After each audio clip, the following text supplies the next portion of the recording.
आपण बघत आहात आवाज कसमादेचा।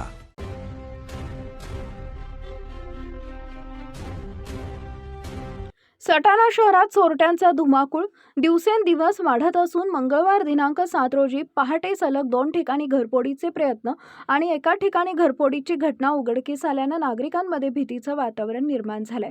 डीबी नगर, चौगाव रोड व नामपूर रोड परिसरातील सह्याद्री नावाच्या बंगल्यात पहाटे सुमारे 2 वाजेच्या सुमारास अज्ञात चोरट्यांनी प्रवेश करण्याचा प्रयत्न केला।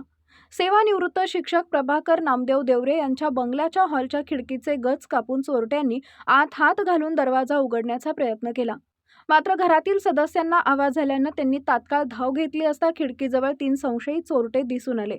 त्यांनी आरडाओरडा केल्यानं चोरट्यांनी कंपाऊंडवरून उड्या मारत तात्काळ पळ काढला।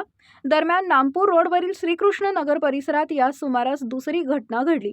सेवानिवृत्त शिक्षक वामनराव खैरनार यांच्या घराचा दरवाजा फोडून चोरट्यांनी आत प्रवेश केला।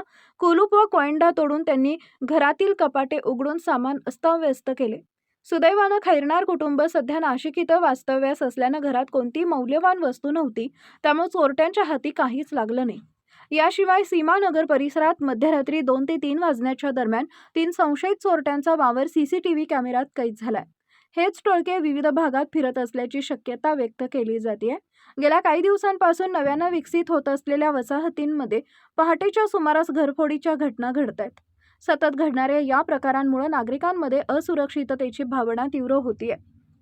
नागरिकांनी रात्रीच्या वेळी अधिक सतर्क राहण्याचं आवाहन करण्यात येत असून पोलीस प्रशासनानं गस्त वाढवून चोरट्यांचा तातडीनं बंदोबस्त करावा अशी मागणी नागरिकांकडून होत आहे।